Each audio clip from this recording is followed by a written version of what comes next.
In this new series, we will be studying the books of Joshua through 2 Samuel. These books trace the forming of the nation of Israel from the time Joshua leads the children of Israel in the Promised Land through the time of the judges and the reign of Saul. It culminates with David's reign as king over Israel. The title of this new series is The Promise of Rest. But what is the connection between building and establishing the kingdom of Israel and this promise? I'm Dan Cathcart, and this is The Promise of Rest.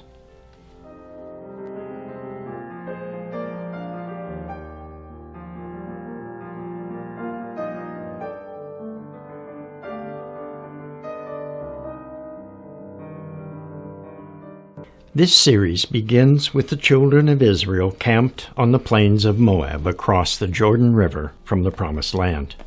Moses spent a month reminding the people of what God had done for them and what he planned to do when they crossed into the Promised Land. He warned them that they had not yet obtained the inheritance promised to them and connected it with receiving the Lord's rest. Deuteronomy 12, 8 through 11. You shall not at all do as we are doing here today, every man doing whatever is right in his own eyes. For as yet you have not come to the rest and the inheritance which the Lord your God is giving you.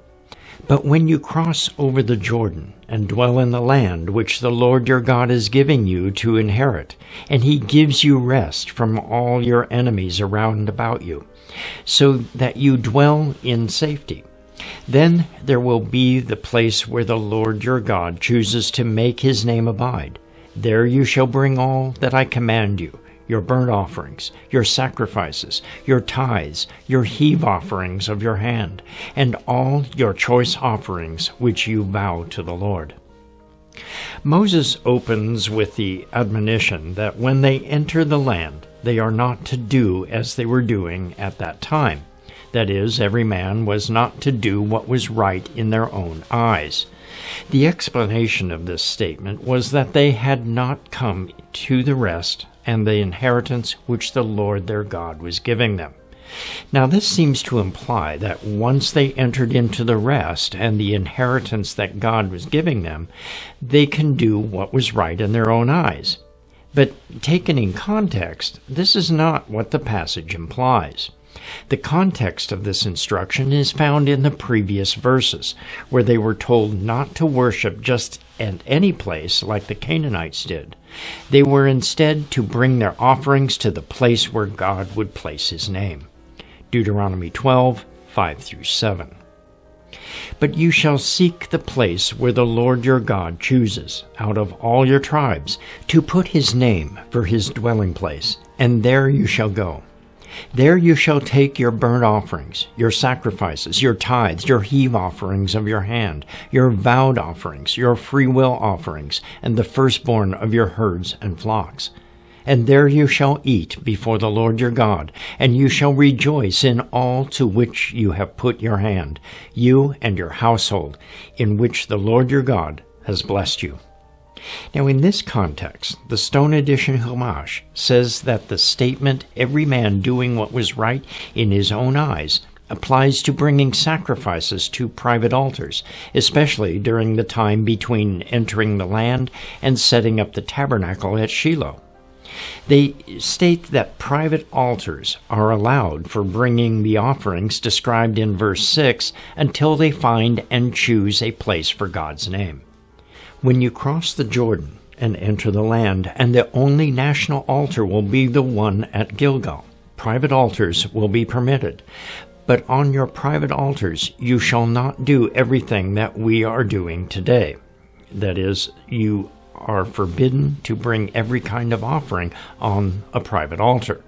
The reason this new condition will prevail is because you will not yet have come to the resting place, that is Shiloh, which was a temporary resting place for God's presence, or to the heritage, the temple in Jerusalem, which was his eternal heritage. Other commentaries on this passage remark that the unsettled state of the children of Israel as they were traveling through the wilderness kept them from being able to fully observe the requirements for the offerings. In particular, 17th century theologian Matthew Poole comments, "Here, where the inconveniency of place and the uncertainty of our abode in and removal from several places would not permit exact order in sacrifices and feasts and ceremonies, which therefore God was pleased to dispense with. But saith he will not do so there. Not that universal liberty was given to all persons to worship whom and how they listed, but that in many things their unsettled condition gave every one opportunity to do so if he thought good." Now both the Chumash and Matthew Poole agree that being able to fully carry out God's instructions for worship depended on them being in the land and seeking out the place where God chooses to put his name.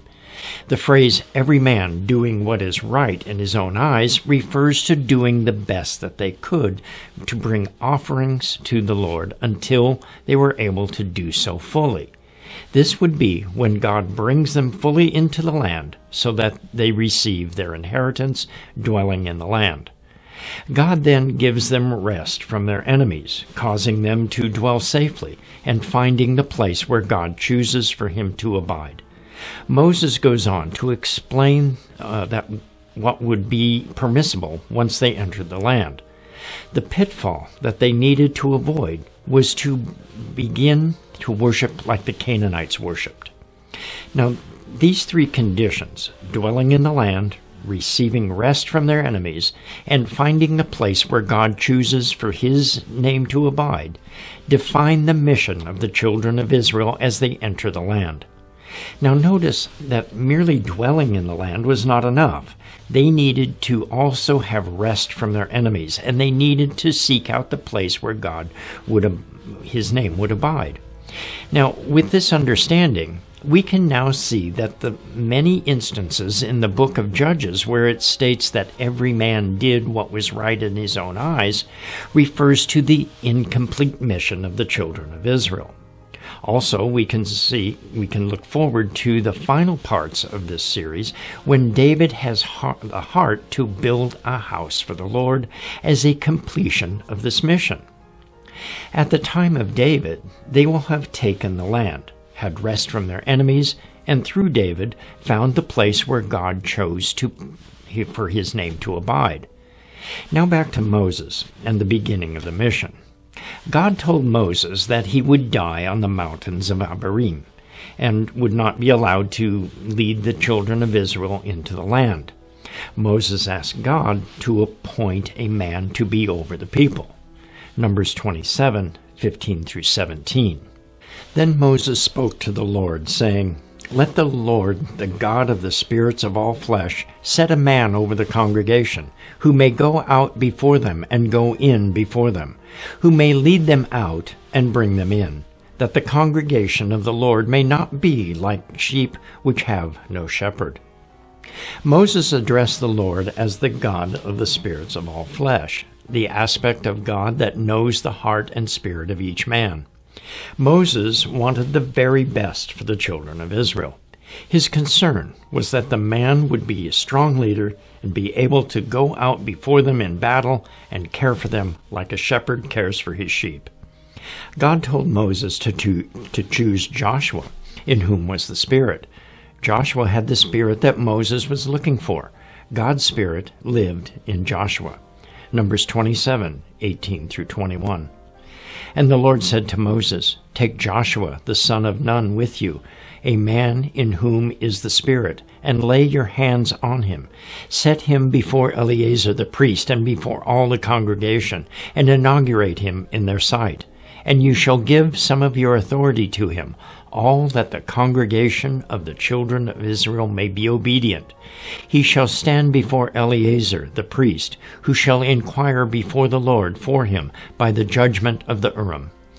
At his word they shall go out, and at his word they shall come in. He and all the children of Israel with him, all the congregation. Now the selection of Joshua was witnessed by the entire congregation and verified by the Urim in the hands of the high priest Eleazar. God left no doubt that Joshua was the leader to succeed Moses. Moses did all that God commanded him, including laying his hands on Joshua to give him some of the authority that God had given Moses. Numbers 27, 22 through 23. So Moses did as the Lord commanded him. He took Joshua and set him before Eleazar the priest and before all the congregation. And he laid his hands on him and inaugurated him, just as the Lord commanded by the hand of Moses. At the laying on of Moses' hands, God filled Joshua with the spirit of wisdom. Deuteronomy 34, verse 9. Now Joshua, the son of Nun, was full of the spirit of wisdom, for Moses had laid his hands on him, so the children of Israel heeded him and did as the Lord had commanded Moses. Moses addressed the people and declared that Joshua was the one who would cross over the Jordan River before them. Joshua would go out before them in battle against the Canaanites. He would lead them out of the wilderness and into the promised land. Deuteronomy 31, verse 3. The Lord your God himself crosses over before you. He will destroy these nations before you, and you shall dispossess them. Joshua himself crosses over before you, just as the Lord had said. The children of Israel had been on the brink of entering the promised land once before, 38 years earlier. At that time, their fear and lack of belief in God's sovereign power resulted in them backing down from the battle ahead and refusing to go into the land. Moses did not want this to happen again. He exhorted the people to be strong and have courage. And then he addressed Joshua and exhorted him to be strong and courageous. Deuteronomy 31, 6 through 8. Be strong and of good courage. Do not fear nor be afraid of them. For the Lord your God, he is the one who goes with you. He will not leave you nor forsake you. Then Moses called Joshua and said to him in the sight of all Israel, Be strong and of good courage, for you must go with this people to the land which the Lord has sworn to your fathers to give them, and you shall cause them to inherit it. And the Lord, he is the one who goes before you. He will be with you. He will not leave you nor forsake you. Do not fear or be dismayed. Now, the announcement of Joshua as their new leader probably occurred early in the final months of Moses' life as he addressed the people.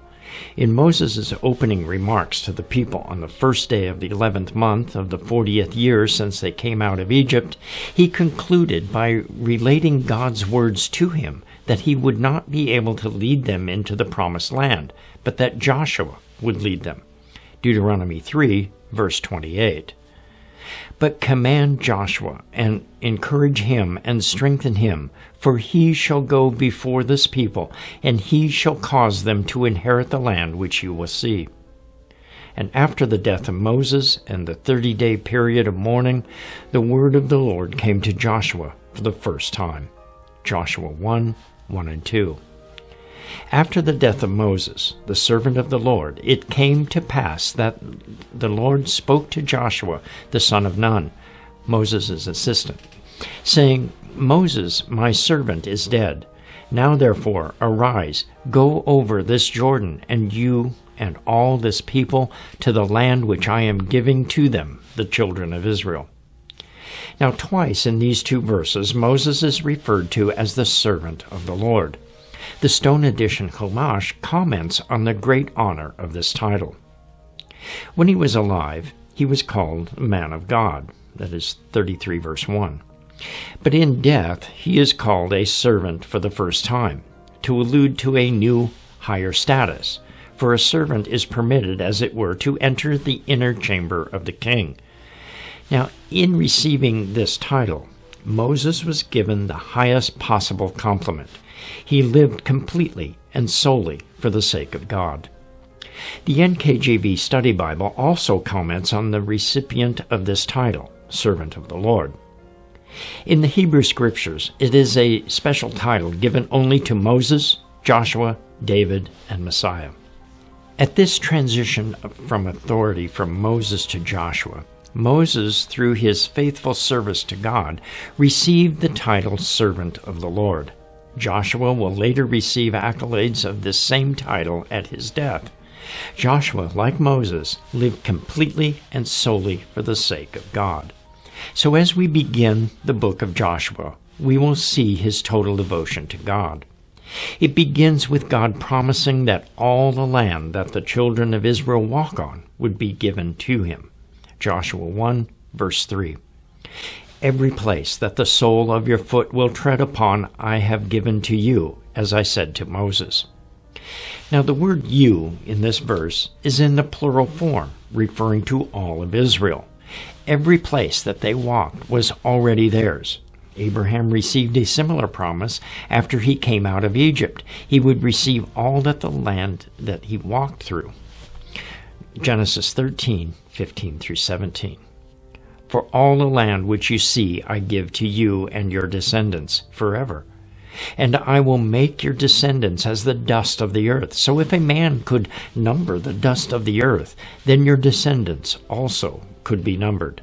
Arise, walk in the land throughout its length and its width, for I give it to you. Now through Joshua, the promise to Abraham would be fulfilled. They would take possession of the land that God had already given them. In order to fulfill this, Joshua would need to be a strong leader. God promised that no man would be able to stand against Joshua. Joshua 1, 5 through 6. No man shall be able to stand before you all the days of your life. As I was with Moses, so I will be with you. I will not leave you, nor forsake you. Be strong and of good courage, for to this people you shall divide as an inheritance the land which I swore to their fathers to give them. Previously, Moses had encouraged Joshua to be strong and courageous, and that God would never leave him. Now the Lord spoke these very same words directly to Joshua. He commanded Joshua to be strong in possessing the land and dividing it as an inheritance among the tribes. God repeats the words to be strong and courageous in regard to Joshua keeping the Torah. Joshua 1, 7 through 8. Only be strong and very courageous, that you may observe to do according to all the law which Moses my servant commanded you. Do not turn from it to the right hand or to the left, that you may prosper wherever you go. This book of the law shall not depart from your mouth, but you shall meditate on it day and night, that you may observe to do according to all that is written in it. For then you will make your way prosperous, and then you will have good success. God tells Joshua that the way to be strong and courageous in keeping the Torah was to meditate on it day and night. The word was to be continually in his thoughts and deeds. God concludes this first conversation with Joshua with the reiteration to be strong and courageous, that he would be with Joshua wherever he went. Joshua 1, verse 9. Have I not commanded you, be strong and of good courage? Do not be afraid, nor be dismayed, for the Lord your God is with you wherever you go. Joshua immediately carried out God's instructions and told the people to get ready to go. They would leave in 3 days. Joshua 1, 10 through 11. Then Joshua commanded the officers of the people, saying, Pass through the camp and command the people, saying, Prepare provisions for yourselves, for within 3 days you will cross over this Jordan and go in to possess the land which the Lord your God is giving you to possess. Now we have seen 3 days of preparation before. When the children of Israel were camped at Mount Sinai, God gave them 3 days to get ready to hear his voice and receive God's covenant, making them God's people. Now they have 3 days to get ready to cross over the Jordan and receive the land that he promised to Abraham, Isaac, and Jacob. Jewish tradition says that Moses died on the 7th day of the 12th month. The mourning for the death lasted 30 days, taking us to the 7th day of the first month. 3 days of preparation meant that Joshua led the children of Israel across the Jordan River on the 10th of Nisan, the same day 40 years earlier that the children of Israel chose the lamb for the Passover sacrifice. Exactly 40 years to the very day after the children of Israel began their exodus from Egypt, Joshua led them into the Promised Land. The people received Joshua's instructions with enthusiasm and confirmed their loyalty and commitment to Joshua. Joshua 1:16 through 18. So they answered Joshua, saying, "All that you command us we will do, and wherever you send us we will go. Just as we heeded Moses in all things, so we will heed you. Only the Lord your God will be with you, as he was with Moses. Whoever rebels against your command and does not heed your words in all that you command him shall be put to death. Only be strong and of good courage." The people conclude their words with the final admonition to be strong and courageous. Moses, God, and all the people all encouraged Joshua as he began the mission to take possession of the land and dwell in it, to defeat their enemies and have rest from their battles, and to seek the place where God's name would abide. Join us as we travel with Joshua and the judges of Israel, Samuel and David, to complete this mission. I'm Dan Cathcart from Moed Ministries International. Shalom and be blessed.